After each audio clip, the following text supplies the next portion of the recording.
Welcome in, friends. I'm Reed Cowan. We are watching hundreds of video feeds from all around the country and the world for breaking news. We are in Texas for the storm aftermath, and I'm going to take you to Washington, D.C., where world leaders talk about Russia versus Ukraine. You're watching CBS News 24/7. Let's go.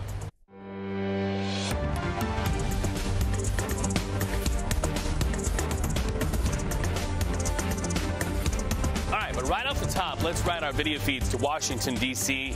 and the White House press briefing room. You are seeing reporters getting ready to go live there.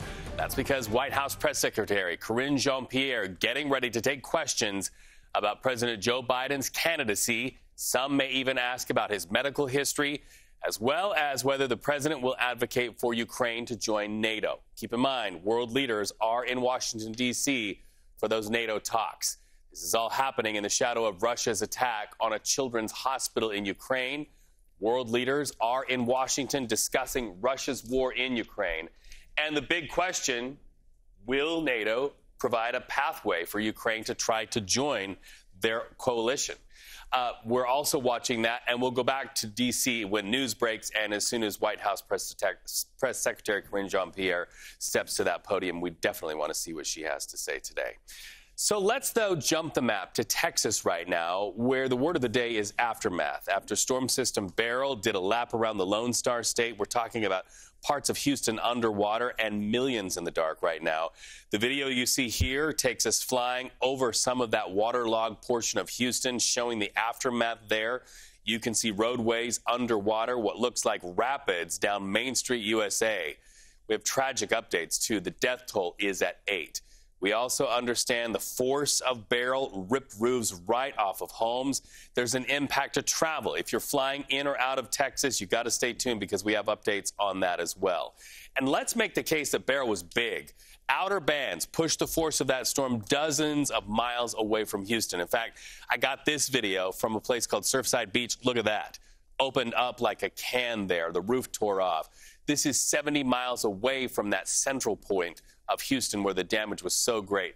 Zoe, let's put this into perspective here. Joining us now, Beryl isn't even a wrap yet as it starts to move east. No, it might not even be tropical in nature, but it is still a huge threat to the United States. If we take a look at where it might even be heading over the next 24 hours, this is going to be the biggest issue because it's going to make its way up across the Midwest, and it's going to bring tornado threats, it's going to bring flooding, and it's going to bring a lot of other severe weather. And we're going to toss it off to Dallas with Chief Meteorologist Scott Padgett, who'll have a bit more details. Hey there, Zoe. Here in North Texas, a calmer day today. Lots of sunshine. You can see the activity that we saw over the last 24 hours. Local storm reports the tornadoes through parts of northeast Texas, also into parts of Louisiana. Post-tropical Beryl still now working its way to the northeast, but losing tropical characteristics. Will continue to do so and make its way through parts of Illinois, Indiana, Michigan, even into parts of Canada over the next 48 hours. You see that on the tropical futurecast, a large amount of rain on the way. That's why there are flood watches all the way from parts of Arkansas through eastern Michigan through the next 24 to 36, 48 hours. Reason is maybe 4 inches of rain to some spots even higher than that, all the way from parts of Indiana into parts of Michigan, even into upstate New York.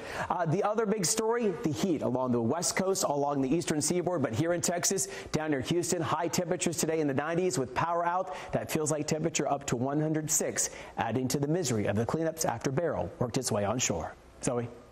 Yeah, misery is the best word for it. Make sure you are aware the heat is going to continue, and I'll break down even more details coming up in my next forecast. Reed? All right, thank you so much for that update. So let's talk about power crews who are on the ground right now in Texas. They are some of the first out and about in the storm and in the aftermath as they try to navigate these waterlogged roads to get electricity back on. And when they do, you're seeing this. They are in flooded areas. It's a mess out there.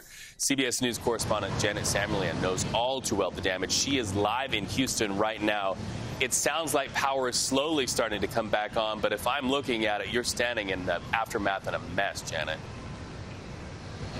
Absolutely, Reed. I am in downtown Houston. Take a look at these trees. This is a heavily traveled street right near the city's convention center, and there are some 12,000 power crews out trying to restore power to some 2 million households, but it's going to be days before they get everyone restored. CenterPoint, the main provider here, has promised 1 million households back online by the end of the day Wednesday. However, that leaves more than 1 million households still in the dark when we reach Thursday. And as your meteorologist said, we've got feel-like temperatures of 100 degrees plus. What is the city doing? They're partnering with churches and community centers to open cooling areas.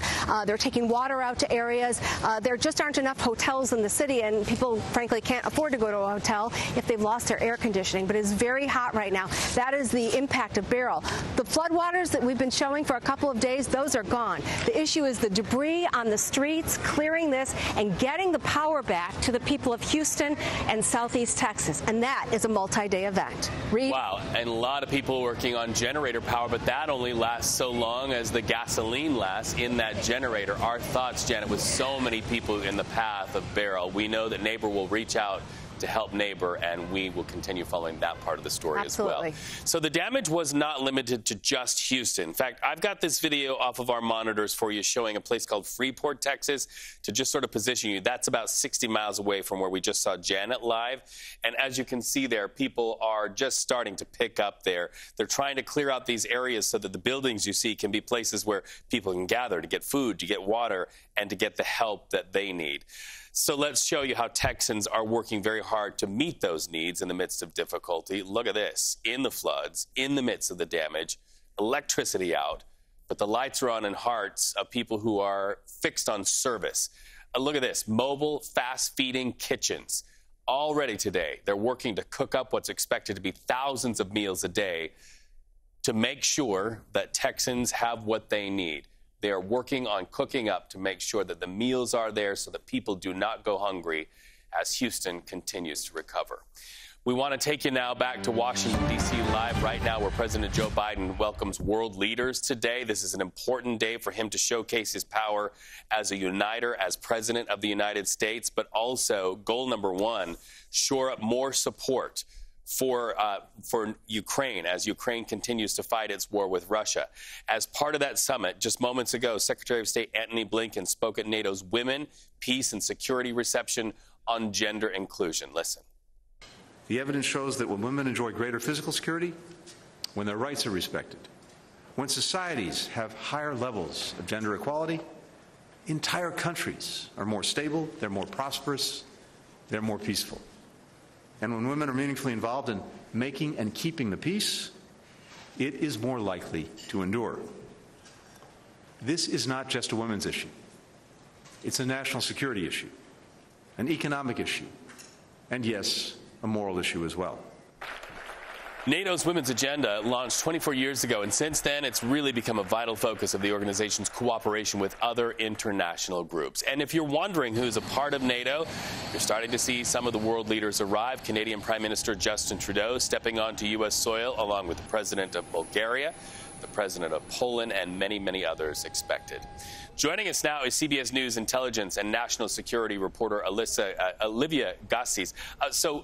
Tell us what you expect to come out of these meetings. What's number one in priority? Is it what we're hearing, Ukraine and Russia? Sure, Reed. It's great to be with you. Yes, without question, a key area of focus for the world leaders gathering here in Washington, D.C. is the war in Ukraine and the prospect of NATO membership for the Ukrainians. President Zelensky is already here in Washington, and he's coming here clear-eyed about the fact that membership in NATO right now is not on the table, nor is a specific timetable. Instead, what NATO leaders are hashing out is the specific language that's going to be used to describe Ukraine's pathway to joining the alliance. The U.S. has been pushing for the metaphor known as a bridge to membership. The government in the U.K. has been pushing for the word irreversible to be included in the language. And this may seem like metaphors and descriptors are kind of small potatoes, if you will, but the language that is used is important because it fuels the message that these Western leaders are going to send to non-NATO onlookers, including Russia and its backers, China, North Korea, and Iran. Apart from membership, we expect a couple of other announcements, additional air defenses for the Ukrainians, which they desperately need amid continued bombardment by Russian forces of their cities, and also longer-term bilateral agreements by countries who have not yet struck them with the Ukrainians. Also on the agenda is an announcement by the NATO alliance that it will now become the chief coordinator of military aid flowing into Ukraine, and that's because it needs to avoid these long delays like the one caused by the American Congress more than 6 months before Ukrainians saw that desperately needed American aid flow in. We also learned this morning that we're going to hear directly from President Zelensky, who's scheduled to give a major address here in Washington, D.C. this evening. Major address in the shadow of that terrible attack on the Children's Hospital in Ukraine. Thank you so much for that update, Olivia. We appreciate it. Okay, so while President Biden presides over NATO events, Vice President Kamala Harris, you see her right there, stepping off of an aircraft into a sweltering Las Vegas. This is the battleground state of Nevada. She is there once again, stumping for votes for President Biden. You know, Las Vegas is a stronghold for the Asian American, Hawaiian, and Pacific Islander communities, and that is a crucial vote in that state. Harris has shown strategy in recent days. She is solidly digging in her heels. She's backing Joe Biden and trying to get the narratives back on Donald Trump and lies told during the debate that her running mate continues facing scrutiny over. We're watching that one closely.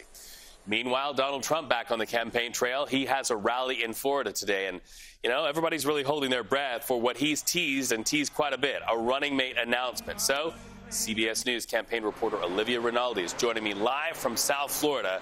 We know Marco Rubio will be in attendance, and a lot of people want to know, will we get an announcement that perhaps Marco Rubio is at least in the running to be a running mate? Reed, it's the question that everyone asks me. Who is Donald Trump going to pick, and when is he going to pick them? Campaign officials have told me it could come as soon as 10 minutes from now on Trump's social media platform, Truth Social, or it could have come right before the convention, perhaps Sunday or Monday, right before it starts next week. But I can tell you that Senator Marco Rubio of Florida is someone that Donald Trump is considering as his running mate. Other names on that list also include Senator J.D. Vance of Ohio, the governor of North Dakota, Doug Burgum. These are all people Trump is considering, but those are the top three that we hear about most often. And you're right, it is notable that Senator Rubio is here today in Florida.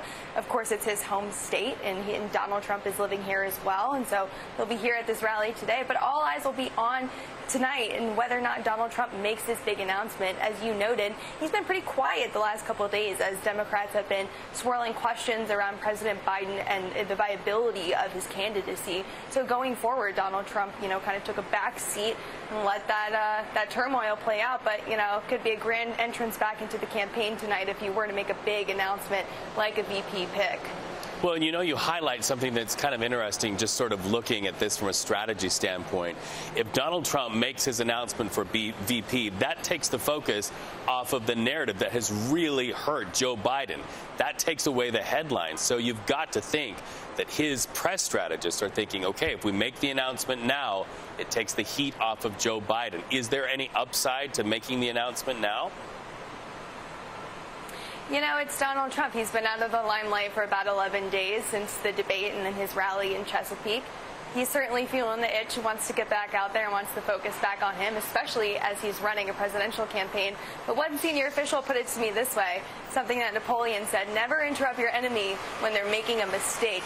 That was something they canceled him on, even though he was, putting statements out on Truth Social. He largely wasn't in the limelight, but again, it's uncharacteristic of him to stay out of the spotlight. So we're expecting a pretty big night here in Miami. And we know you will bring it to us. Olivia, thank you so much for that. All right, when I come back, did a powerful Democrat put power up for sale? I've got some late-breaking developments in the trial against a New Jersey senator. I'm Reed Cowan. You're watching CBS News 24/7.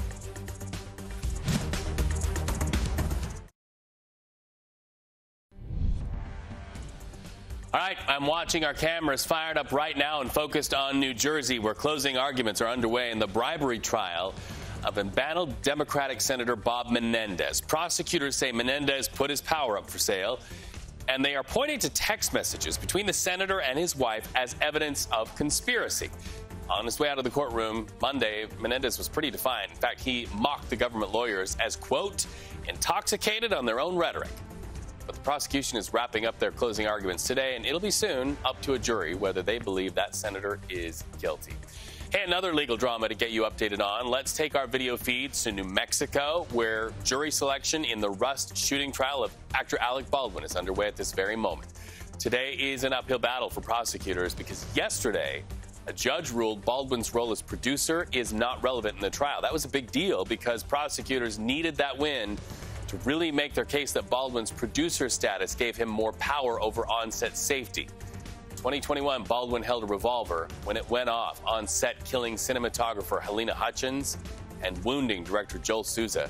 We're going to keep our cameras fired up there and break into this broadcast whenever news happens in that and any other trial.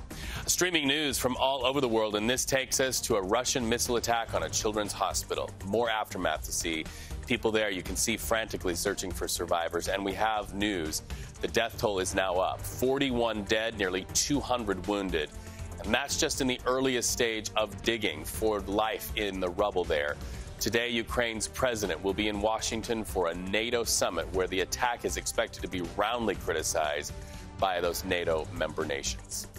Well, let's go to Indonesia now. Look at this. Severe weather triggering landslides at a gold mine, and what you are looking at is the aftermath.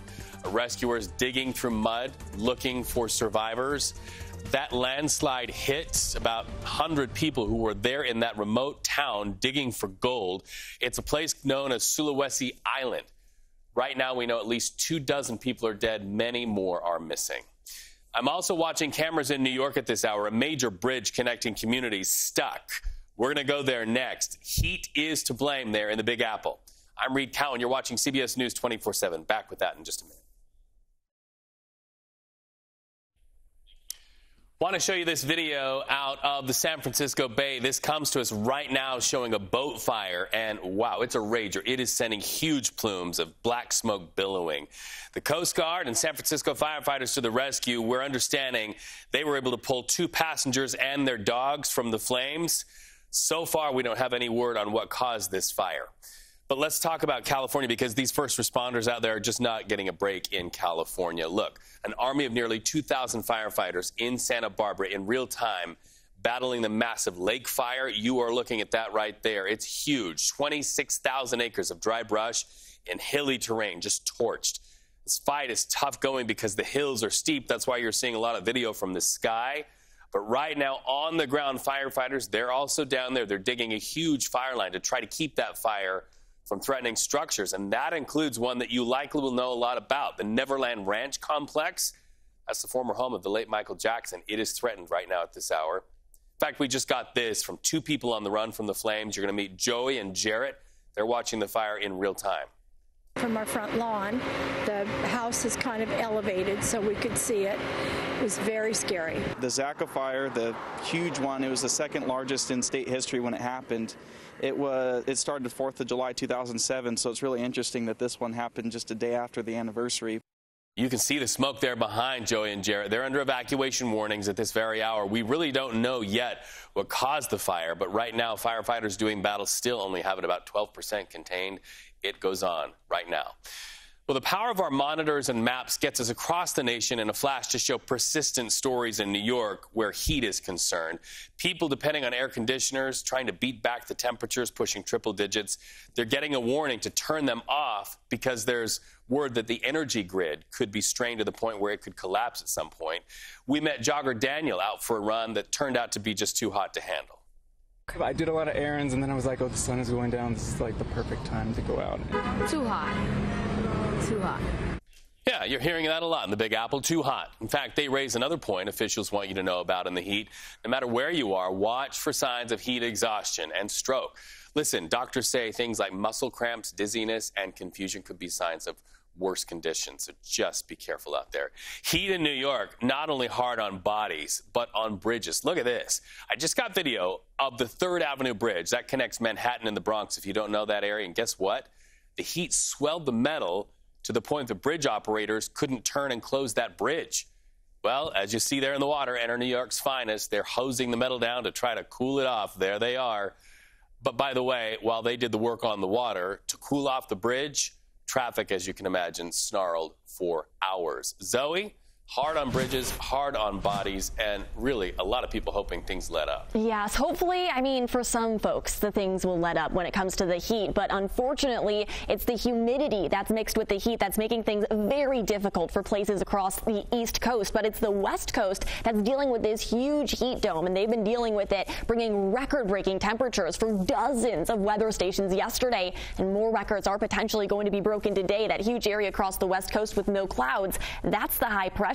And we can also see that area of high pressure by just taking a look at our temperatures on the ground. The United States is feeling very hot, especially the East Coast, though, with the influence of those warm, moist ocean temperatures. So that is something to keep in mind. The heat's on for the East Coast, but these temperatures don't necessarily look too impressive. 97 degrees in Washington, D.C. Yes, that's hot, but heat indices are going to be closer to 112 degrees across the East Coast. That's something to keep in mind. The humidity is making it feel a lot hotter. While the West Coast, we see the dry heat, but it is really, really hot out there with many places well above the triple digits across the West Coast. Phoenix, 117, Las Vegas, 118, where they already broke their record high temperature ever in history just a couple of days ago. And the heat continues with widespread heat advisories, heat warnings, and that is going to continue if we take a look behind me across the West Coast at least. It's the entire United States, though, that does have the potential for very, very hot conditions. And the hot conditions are going to continue again for the next couple of days. I'll have more details, though, on the next 6 to 10 days and where those heat domes might be building. All right, we'll be watching. Zoe, thank you so much. When I come back, we're going to punch up our video feeds in Texas to show people recovering and reeling. Listen, they're recovering from floods and news that Beryl was a killer. The death toll going up. I'm Reed Cowan. You're watching CBS News 24/7.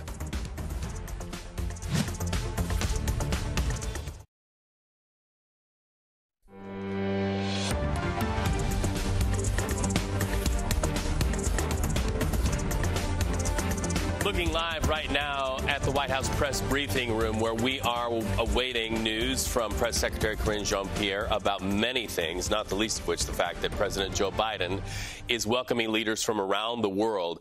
As expected, they will be talking a lot about Russia's war in Ukraine.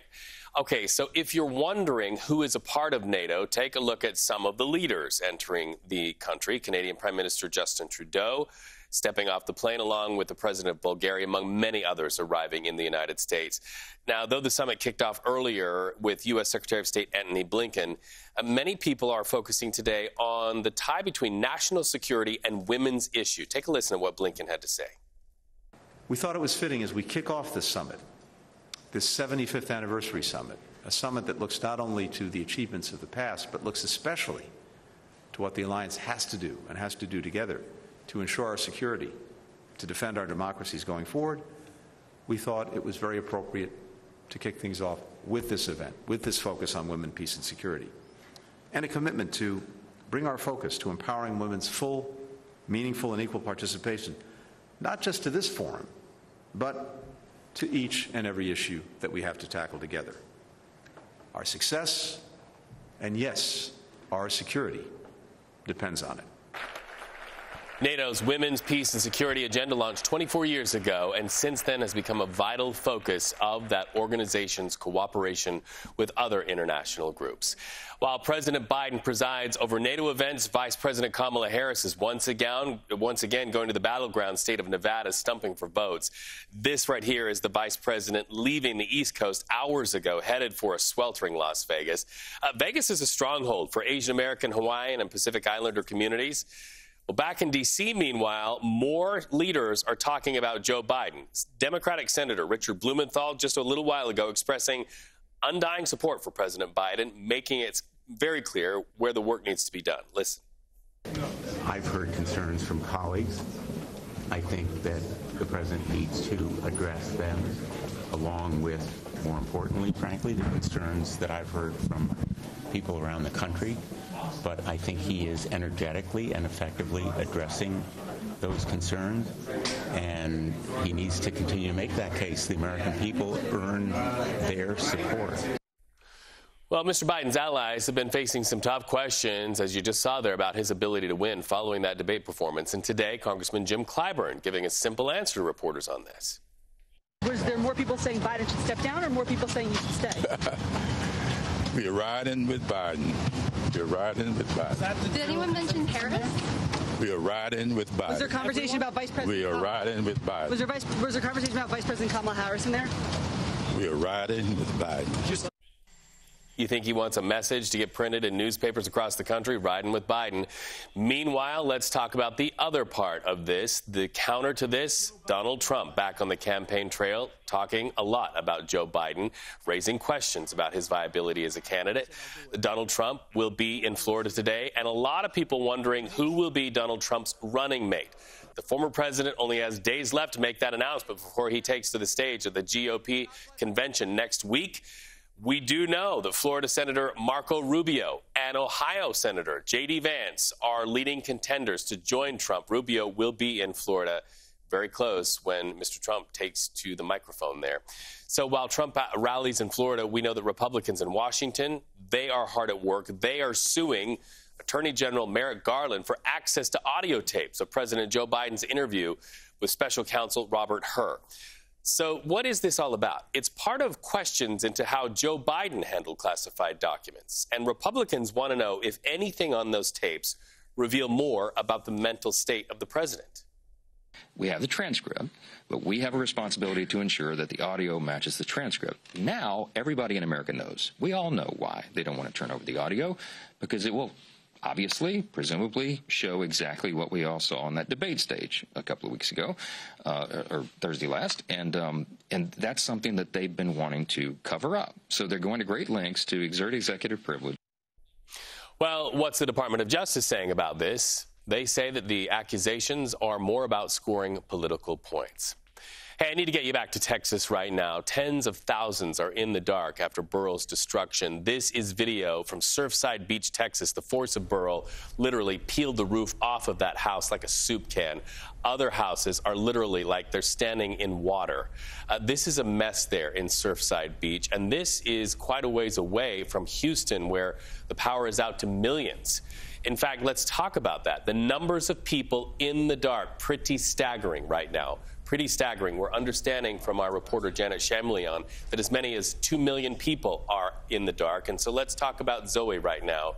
Talk with Zoe right now about that. Zoe? Yes, we saw some crazy numbers yesterday when it came to the storm surge, when it came to the tornadoes. In fact, 100 tornadoes in a single day was reported by the National Weather Service. That's the highest number, one day total in July. And we are going to see that continue over the next 24 hours. That storm will continue to move across the United States. Again, it has already made landfall yesterday morning, and you can see I'm standing directly on top of it. It will continue to make its way across the Ohio River Valley. It's going to bring chances for severe weather all across the Great Lakes as well before it eventually makes its way off into Canada. But we still have another 24 to maybe even 48 hours of the potential of flooding and severe weather. So let's take a look at some of the maps, because this is where we're really going to see the track of the storm and where it is directly right now. It does not look nearly as pretty or as organized as it did yesterday, which is good news, because that does mean that it is weakening. It is no longer strengthening as we step out over the next 24 hours. But you see these areas, this lining set up, this banding as we call it. This is the chance for severe weather. More spin-up tornadoes, more very heavy torrential downpours are likely going to continue overnight tonight and into very early tomorrow morning before that system quickly makes its way off into our hair, and that is going to allow us to really enjoy some of that rain, but not necessarily good news when it comes to severe weather. Enhanced risk for those tornadoes, for those large hail and very damaging wind gusts, all things to keep in mind. Not just that, but flooding concerns all across the Ohio River Valley. We do have that chance for flooding, especially along the Mississippi River, where we are expecting torrential downpours to continue to make its way down. These are all things to keep in mind, so make sure you are weather aware and hunker down if you are in the line of this storm system. Reed? All right, thanks. So let's get back to people in the dark. The numbers are staggering there in Houston. Let's go back to CBS correspondent Janet Shamlian, because we are understanding that acting Governor Dan Patrick has issued a call to the Biden administration for FEMA disaster declaration to try to get some money to recover. Hi, Reed. I want to give you a look at what's happening in downtown Houston right now.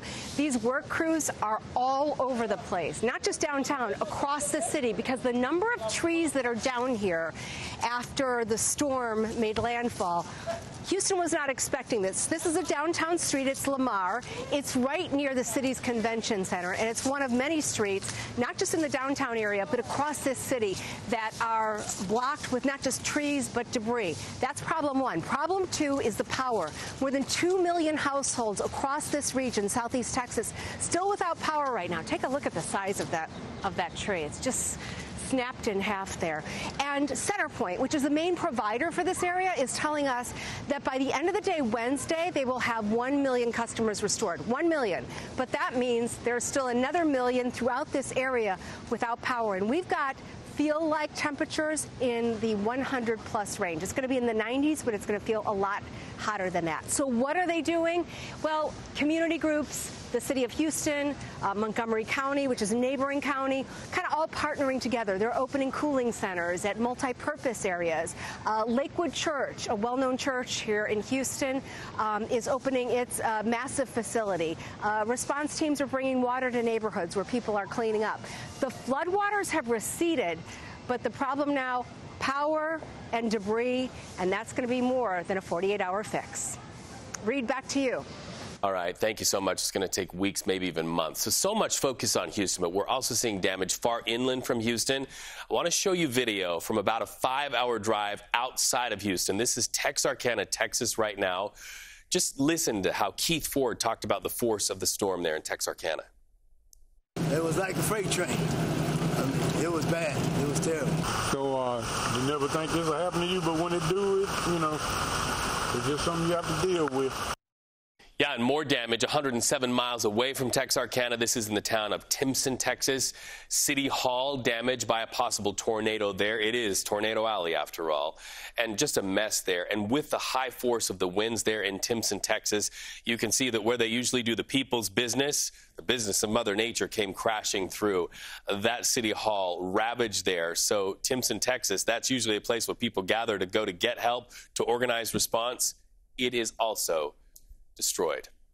We also have our live cameras on Washington, D.C. We continue to wait for a press briefing from the White House press room, talking not only about Ukraine and Russia and NATO members in Washington, D.C., but also full-throated support for Joe Biden, who's digging in his heels, saying he's in it to win it. He's not leaving the race. That's when we get back.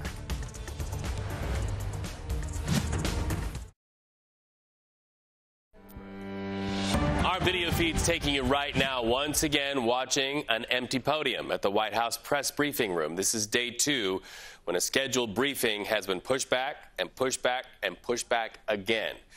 Today, we're expecting White House Press Secretary Karine Jean-Pierre to step forward and answer questions to reporters. Reporters wanting to know about this full-throated support for President Joe Biden after a terrible debate performance. The response by other leaders in Congress and in the Senate who have said they are behind him. Others, of course, representing those who are not.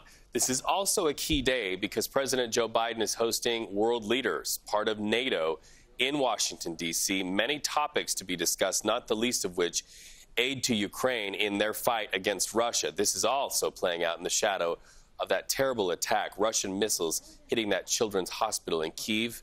So a lot to talk about here. President Joe Biden knows he has to address the concerns, as Senator Blumenthal said just a little while ago in this broadcast, of the American people about his ability to win against Donald Trump, but also to show that he is the leader of the free world, as world leaders are emerging in Washington, D.C. right now. The president also expected to have something to say, at least by the end of the day, to what we also heard about from the UN and from NATO, and that is a pathway for Ukraine to potentially join NATO. Not going to happen anytime soon, certainly something that Russia does not want, but now the discussion's starting to happen amid world leaders about how Ukraine can one day potentially join NATO. So we'll continue watching to see if that press briefing continues to get pushed back. As soon as she begins, the questions from reporters will take you there. But for now, how about we jump the map and we go to Manhattan right now, where disgraced Hollywood mogul Harvey Weinstein, well, he's facing a judge in another courtroom today. We're talking about new accusers that have come forward, and prosecutors expected to announce today if they will seek a new indictment. You might remember Weinstein is set to have a retrial in his rape case beginning in September. His original conviction overturned by an appeals court in April, while Weinstein served a 23-year sentence at Rikers Island. Weinstein and his lawyers deny all of the new allegations. Well, almost 21 years since Scott Peterson was arrested for the murder of his wife Lacey and their unborn son, and he's still working to clear his name. Peterson back in court and now backed by something called the LA Innocence Project. They want DNA in the case retested. They believe it will exonerate Mr. Peterson. So the judge in the case ruled that duct tape found on Lacey Peterson could be retested for DNA, but this isn't the win you might think it was for them. They wanted many more items tested for DNA. The judge said no, just that duct tape. So this will be a case we will continue to watch. Let's jump the map to Ukraine. We were just talking about this, the death toll from that Russian strike on a children's hospital. Up to the minute information showing it's now at 41. And look at the frantic effort to try to find survivors. Rescuers literally in the rubble throughout the night. So far, they pulled 170 wounded to get help. The rare daytime attack hits as Ukraine's President Zelensky is also on his way to Washington for that NATO summit. And again, that topic of Ukraine's defenses will no doubt be a key issue. Will the world step forward and advocate for Ukraine in its fight against Russia, especially now, given this missile hit on a children's hospital? Let's turn now to Israel, where Israeli Defense Forces launched a raid on a refugee camp in the northern West Bank today. So the IDF claims this is a counter-terror operation. This video right now coming to us from our monitor shows Israeli bulldozers are inside that camp. We're also hearing reports of smoke. There it is, right above that palm tree, sounds of explosions. Meanwhile, ceasefire talks continue in Qatar today, but officials continue to say and signal from those talks that Israel and Hamas are a long way off in coming to any sort of an agreement. Moving on to the map of Indonesia, where at least 23 people confirmed dead, dozens more missing after a landslide. This was at an unauthorized gold mine. And in fact, reports that people could find gold there saw about 100 people quickly digging in that remote town of Sulawesi Island.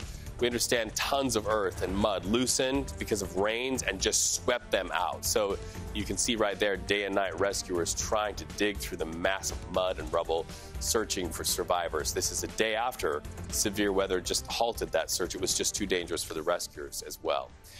We also want to keep you updated on raging wildfires out west. This is coming to us from Santa Barbara County, California, where an army of nearly 2,000 firefighters are battling the massive lake fire. That fire has torn through 26,000 acres of dry brush and hilly terrain. It's really made it hard for firefighters. So an update, crews right now are trying to dig a fire line between the structures that are threatened by the flames and the actual live fire. By the way, that includes a very famous spot on the map that you might know about, the late Michael Jackson's former home, Neverland Ranch. It is at risk of being burned to the ground if firefighters can't make headway. By the way, that fire, only 12% contained, as a lot of people who live in that area remain under evacuation warnings. Let's go to the other side of the country, New York. It's hot there in New York. You see those empty tables at the sidewalk patios, sweltering hot temperatures. Working for restaurants or other establishments, really difficult. Easy to access water, that's a plus, but working outside, that is a different story. And you know who knows about that and who's hearing the complaints in real time is Mayor Eric Adams. He says New York is handing out hundreds of kits to make life a little bit easier. Ice cream helps, right? In fact, they say they're giving out cold packs, electrolyte mix, sunscreen. So they're trying to do some things. But Zoe, are we going to see these temperatures linger in New York? Yes, unfortunately, that heat wave is only beginning across the East Coast as we're keeping our eye on two main areas of high pressure. And you can kind of see them, or at least you can see one of them by looking at just the clouds. On the West Coast, it is huge, it is dry. But the East Coast, the issue is the cloud coverage and the moisture. And with a lot of moisture and the hot temperatures comes humidity, comes heat indexes. And that's going to be one of the biggest concerns over the next couple of days. So we can take a look at how hot those temperatures are going to be this afternoon. We already saw widespread record-breaking heat all across the continental United States. And again, the biggest issue with the East Coast isn't going to be necessarily the temperatures, it's the heat indices. So 98 degrees, 97 in Washington, that's hot. But with heat indices up to 112, that's going to be our main issue. While the West Coast isn't necessarily dealing with the humidity, they are dealing with record-breaking high temperatures, some of the hottest ever recorded in modern history. Something to keep your eye on, and they're only going to continue to heat up over the coming weekend ahead of us. So heat safety is a big priority. Reed?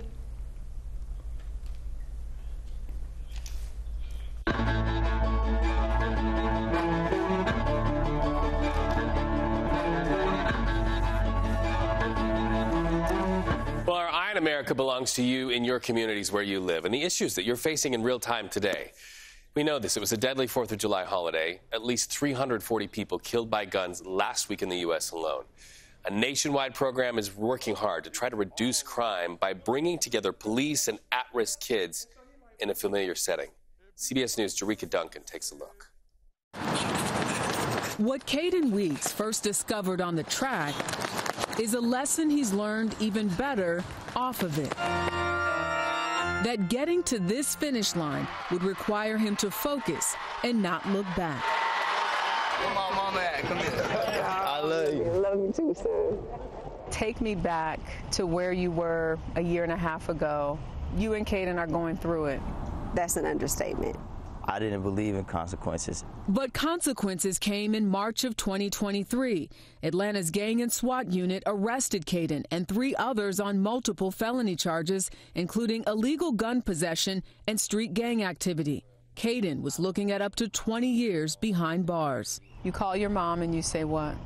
Like, Mama, I'm in jail. She started breaking down crying. His mother, Tamika, says she spent all of her savings, $8,000, to make bail. Next day, Clippers and cops. And that changed everything. It's not just us, it's all of us. For the last 6 years, Clippers and Cops has been bringing together police and the community. The intention is to meet in a place where kids feel most comfortable. And here, that place is the barbershop. If you stay, you're going to learn something. Retired police officer Ty Dennis says he was inspired to start the nonprofit after working in Atlanta's gang unit for 10 years. We can't arrest our way out of some of these problems. We can't keep doing the same things, and that's basically what Clippers and Cops is, something different. We're not saying it's an end all, but it's what we've decided to do to try to make change. Not only are they in barbershops, your goals is your roadmap to success. They're in classrooms. They visited over 50 schools from Missouri to Tennessee and Georgia. We talk about topics that they want to talk about: decision-making, goal setting, do's and don'ts on traffic stops, rap music, prison, and just try to help them do better in interacting with law enforcement. A recent Gallup poll found that close to 7 in 10 adults in this country say they are confident in their local police. But when you break it down by race, that number drops to 56% for Black Americans. Programs like Clippers and Cops can improve relationships between police and those they're sworn to protect, creating more trust, an improved sense of community, and a decrease in crime of up to 22%. That's what kids need to see. They need to see that this is what people that look like me can do, will do, and are willing to do for me. At Caden's graduation, Ty was there. On behalf of Clippers and Cops, we wanted to present this to you. With another important piece of paper. Yes, sir! The one saying prosecutors decided not to move forward and drop all charges. That's good, thank you, man. He had to go execute the plan. If they fall down, they're able to get back up and get their life back on track. Back on track because Clippers and Cops instilled in Caden one of the most important lessons of life. It's not how you start, but how you finish. For Eye on America, I'm Jerika Duncan in Atlanta. That proves our mission and our promise to you. We are in your communities, telling stories of redemption and success. Hey, that's it for us at CBS News 24/7. We'll continue watching these monitors as we continue to see when it's new, it's news.